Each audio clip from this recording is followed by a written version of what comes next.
নমস্কার, জ্যোতির্ময়ী দেবশ্রী। আজকে বলবো রাশিফল, অক্টোবর মাসের রাশিফল। অক্টোবর মাসের রাশিফল বলার আগে আমাদেরকে জেনে নিতে হবে কোন গ্রহের অবস্থান কি আছে। অক্টোবর মাসে কিন্তু আমরা একটা গ্রহ, যেটা 18 অক্টোবরের পর 18 অক্টোবর থেকে আমরা পেয়ে যাচ্ছি বৃহস্পতি গ্রহকে কর্কট রাশিতে। এটা আমি অনেক দিন আগে প্রোগ্রাম করেছিলাম যে বৃহস্পতি গ্রহ অতিচারী হয়েছে এবং অতিচারীর ফলে কিছুদিন এখন কর্কট রাশিতে থাকবে। সেটা 18 অক্টোবর থেকে থাকবে এবং নভেম্বর অবধি থাকবে বা ডিসেম্বরের শেষ অবধি থাকবে, তারপরে আবার মিথুন রাশিতে চলে আসবে। তাহলে আমরা মিথুন রাশি থেকে প্রথমে পাচ্ছি, অক্টোবর মাসের প্রথম দিকে বৃহস্পতিকে পাচ্ছি মিথুন রাশিতে, 18 অক্টোবরের পরে চলে আসবে কন্যা রাশিতে। তারপরে আমরা অক্টোবর মাসে রবিকে পাচ্ছি, প্রথম দিকে রবি বুধ কানেকশন থাকছে কন্যা রাশিতে, পরের দিকে চলে আসবে রবি এবং মঙ্গল কানেকশন হয়ে যাবে তুলা রাশিতে। বুধ আবার পরে আসবে, বুধ থাকবে কিছুদিন, থাকবে হয়তো 20 তারিখ কি 21 তারিখ নাগাদ বুধ চলে আসবে। তার আগে অক্টোবর মাসে 20 তারিখ অবধি বুধ থাকবে হচ্ছে কন্যা রাশিতে। আর তারপরে শুক্র কেতু কানেকশন হচ্ছে, যেটা থাকবে শুক্র কেতু কানেকশন হচ্ছে আপনার প্রথম দিকে, অক্টোবর মাসের প্রথম দিকে সেটা থাকবে শুক্র কেতু কানেকশন আপনার অক্টোবর মাসের শেষের দিকে কিছুদিন থাকবে, তারপর ছেড়ে যাবে। তারপরে আমরা রাহু জানি রয়েছেই কুম্ভ রাশিতে, আর শনি রয়েছে বক্রী অবস্থায় মীন রাশিতে। এই হচ্ছে। আর তাছাড়া লগ্ন চেঞ্জ হয় 2 ঘন্টা 10 মিনিট অন্তর অন্তর, রাশি চেঞ্জ হয় 2.5 দিন অন্তর অন্তর। আমি ভাবছি এই রাশিটার এই 2.5 দিন অন্তর অন্তর চন্দ্র কলা নিয়ে একদিন একটা প্রোগ্রাম করব। যদি আপনারা জানতে চান অবশ্যই কমেন্ট করুন। এই চন্দ্র নিয়ে একটা প্রোগ্রাম ইচ্ছা আছে করার, খুব ছোট কিন্তু ইচ্ছা আছে করার। যাই হোক, এই রাশিফল বলার আগে প্রথমেই আমরা বলবো মেষ রাশির কথা। আমি যেহেতু পার্টলি করি, প্রথমে 6টা রাশি করি, 6টা রাশির কথাই আগে বলবো। মেষ রাশির জাতক জাতিকাদের এমনি একটা ব্যাড ফেজ শুরুই হয়ে গেছে, 7.5 শুরুই হয়ে গেছে। অনেকে পাচ্ছেন, অনেকে পাচ্ছেন না। যাদের শনি ভালো আছে তারা পাচ্ছেন না। কিন্তু এই ট্রানজিটগুলো নিয়ে বলি, সেই ট্রানজিটগুলো অবশ্যই আপনাদের নিশ্চয়ই কিছু না কিছু এফেক্ট ফেলে। তবে এই যে এফেক্ট 18 তারিখের পরে 4র্থ ঘরে আসবে বৃহস্পতি, এটা কিন্তু একটা গুড এফেক্ট। মেষ রাশির জাতক জাতিকাদের একটা, প্রথমেই বলবো যে গাড়ি বাড়ি একটা ইনভেস্টমেন্ট হবে, হয়তো গাড়ি বাড়ি কোনো কিছুর প্রতি 2 মাস 3 মাসে একটা গুড ইনভেস্টমেন্ট করতে পারো, বা এই সময়টা তোমাদের ক্ষেত্রে দেখা যাবে বেশ ভালো অর্থনৈতিক দিক বা গৃহর জায়গায় একটা, এই সময়টুকু এই 3-4 মাস একটা ভালো পিরিয়ড তোমরা পেতে পারো।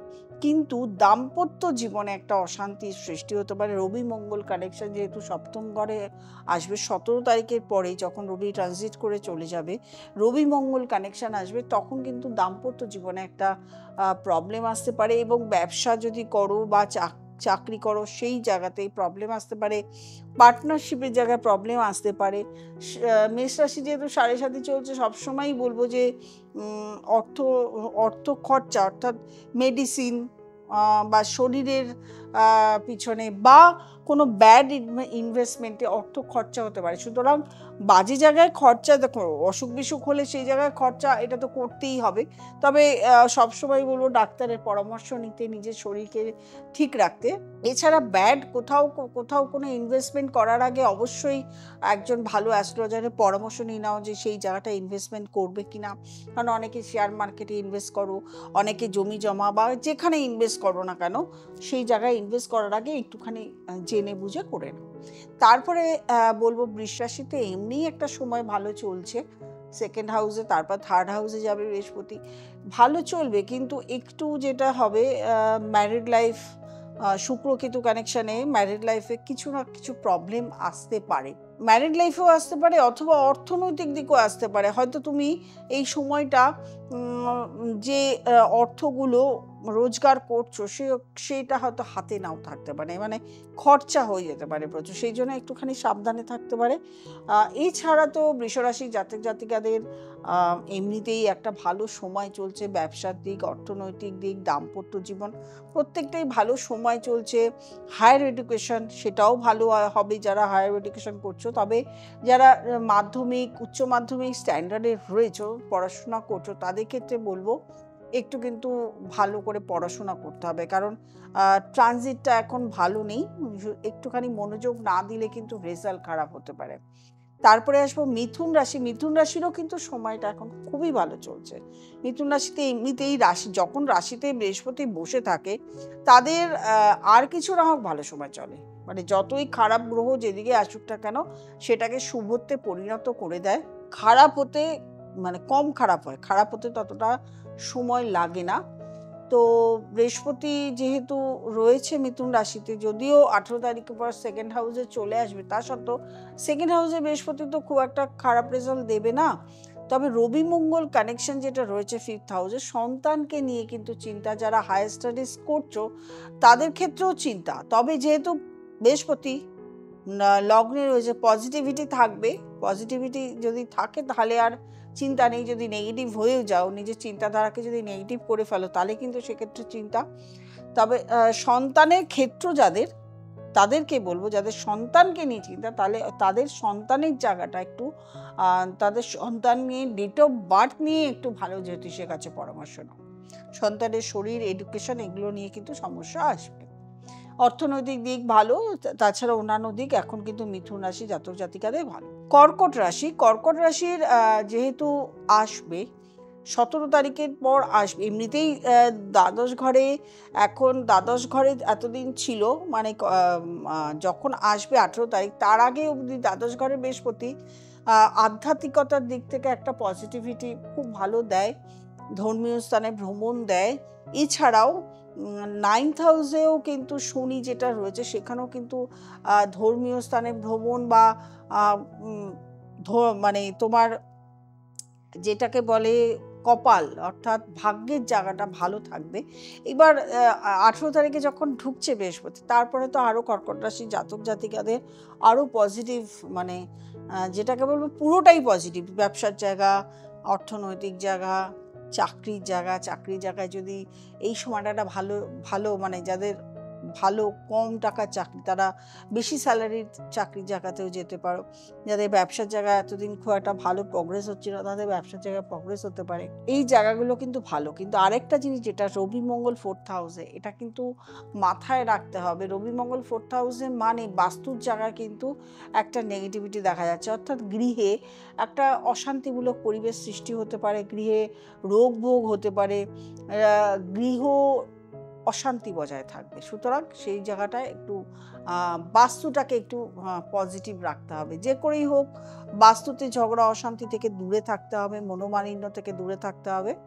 আর প্রত্যেকটা জায়গায় বলবো টাকা পয়সা ইনভেস্ট করার সময় একটুখানি দেখে নিতে হবে, হঠাৎ করে কোথাও ইনভেস্ট না করাই ভালো। তারপরে আসবো সিংহ রাশি। সিংহ রাশির জাতক জাতিকাদের এমনিতে ঢাইয়া চলছে। ঢাইয়া চললেও যেহেতু এতদিন একাদশে বৃহস্পতি, মানে 17 তারিখ অবধি একাদশে বৃহস্পতি থাকবে এবং দ্বাদশ ঘরে আসবে, এক্ষেত্রে একাদশে বৃহস্পতি তো সিংহরাশি জাতক জাতিকাদের অর্থনৈতিক দিক থেকে কোনো রকম এখনো অবধি খুব একটা খারাপ কিছু দেয়নি, আগামী দিনেও আশা করি দেবে না, কারণ 12th হাউসে বৃহস্পতি খুব একটা অর্থনৈতিক লস করে না। তবে ধর্মীয় স্থানে ভ্রমণ বা হয়তো এই ক্ষেত্রে হয়তো টাকা পয়সার সেভিংসটা কম হতে পারে। তবে যেহেতু ঢাইয়া চলছে, অষ্টমে শনি রয়েছে, বলবো শরীর মেনটেন করা, খাওয়া দাওয়া মেনটেন করা, এগুলো কিন্তু মেনটেন করে চলতে হবে, তাহলেই কিন্তু সিংহরাশির জাতক জাতিকাদের ভালো। তবে থার্ড হাউসে শনি, থার্ড হাউসে রবি এবং মঙ্গল কানেকশন, সেকেন্ড হাউসে শুক্র কেতু কানেকশন, এইগুলো কিন্তু দেখা যাবে আত্মীয় স্বজনের জায়গা বা টাকা পয়সা কাউকে মানে কারো কাছ থেকে যদি পাও, পাওয়ার জায়গা, সেই জায়গা থেকে কিন্তু দেখা যাবে যে টাকা পয়সা ঠিক মতন কাউকে ধার বা লোন দিচ্ছ বা দিয়েছো সেটা পাবে না, বা আত্মীয় স্বজনের জায়গায় সেখানে সম্পর্ক খারাপ হতে পারে, এইগুলো দেখে রাখতে হবে। ভাই বোনের সঙ্গে সম্পর্ক খারাপ হতে পারে, কানেক্টিভিটি, যোগাযোগ, ব্যবসার জায়গায় যোগাযোগ, কোনো একটা জায়গায় তোমার ব্যবসার কথাবার্তা হয়তো রেডি ছিল, একদম কথাবার্তা হয়ে আছে, সেই জায়গাটা হয়তো হলোই না ব্যবসা, এটা কিন্তু হতে পারে। এবার শরীরকে সবসময় দেখতে হবে, আর অবশ্যই টাকা পয়সা ইনভেস্ট করার আগে একটুখানি দেখে শুনে টাকা পয়সা ইনভেস্ট করতে হবে। তারপরে আসবো কন্যা রাশি। কন্যা রাশির জাতক জাতিকাদের প্রথম সপ্তাহটা, মানে প্রথম দুটো সপ্তাহ 16-17 তারিখ অবধি শনি রবি কানেকশন চলবে। সেই শনি রবি কানেকশন যেটা চলবে এবং শনি বুধ কানেকশন চলবে, শরীর স্বাস্থ্য অবশ্যই বুঝে নিতে হবে। শনি রবি কানেকশনের জন্য দাম্পত্য জীবন একটা অশান্তি সৃষ্টি হতে পারে, এবং ব্যবসার জায়গা বা চাকরির জায়গা, দুটো জায়গাতেই কিছু সমস্যা দেখা দিতে পারে, সুতরাং সেই জায়গাগুলো সাবধান থাকতে হবে।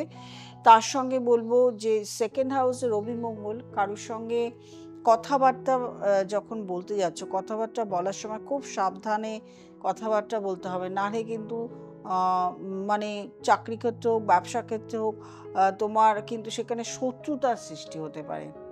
এবং আরেকটা জিনিস সেটা হচ্ছে ভীষণভাবে শরীরের দিকে দৃষ্টি দিতে হবে।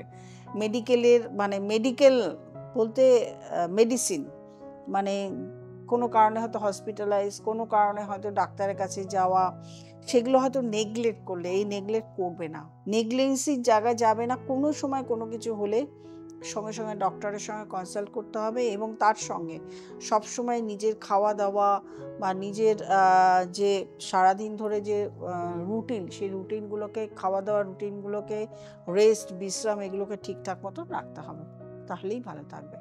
আমি সাধারণত এই যে রাশিফলটা বললাম, আমি পুরোটাই ট্রানজিট মেনে বললাম। এবার হয়তো দেখা গেল তোমার নিজস্ব রাশি চক্রে যেগুলো ভালো বলছি সেগুলো খারাপ হচ্ছে, আর যেগুলো খারাপ বলছি সেগুলো ভালো হচ্ছে। তুমি শোনার পরে দেখলে যে তোমার মিলছে না, যখনই ভাববে দেখলে যে মিলছে না, তখনই বুঝবে তোমার রাশি চক্রে কিছু না কিছু প্রবলেম ক্রিয়েট হচ্ছে, অর্থাৎ তোমার দশা অন্তর্দশা খারাপ যাচ্ছে বলে আমি ভালো বলছি তোমার ভালো হচ্ছে না, আমি খারাপ বলছি অথচ তোমার ভালো হচ্ছে, তাহলে বুঝবে তোমার দশা অন্তর্দশা ভালো যাচ্ছে। তাহলে এই যে নাম মেলাটা, এটা পুরোটাই ডিপেন্ড করে ট্রানজিটের উপরে। সুতরাং তোমার সবসময় প্রত্যেকটা ট্রানজিটে একজন ভালো জ্যোতিষীর সঙ্গে পরামর্শ করা দরকার আছে। যখন এই পরামর্শটা করতে যাবে তখনই দেখবে যে তুমি বুঝতে পারবে যে কোন জায়গাটা কি প্রবলেম আছে, তাহলেই তুমি সেটা রেকটিফিকেশন করতে পারবে। যাই হোক, যারা যোগাযোগ করতে চাইছো তারা নিচে স্ক্রলে যে নাম্বারটি আছে সেই নাম্বারটিতে ফোন করবে, বুকিং করবে, চেম্বারে চলে আসবে। আর যারা অনলাইন কনসালটেশন করতে চাইছো, অনলাইন কনসালটেশন করে নিতে পারো, সব সময় হয়। তার জন্য একটা আছে, হোয়াটসঅ্যাপে তোমাকে নাম, date of birth, time of birth সমস্ত কিছু দিতে হয়, এবং তারপরে অবশ্যই যেমন চেম্বারে ফিস নেওয়া হয় সেরকম ফিস নেওয়া হয়, তোমার অনলাইনে তারপরেই দেখা হয়। আর যারা নতুন প্রোগ্রাম দেখছো তারা অবশ্যই সাবস্ক্রাইব করবে, লাইক করবে, কমেন্ট করবে, শেয়ার করবে, এবং নোটিফিকেশন অল বেলটি প্রেস করতে ভুলবে না। প্রত্যেকে ভালো থাকবে, আনন্দে থাকবে। নমস্কার।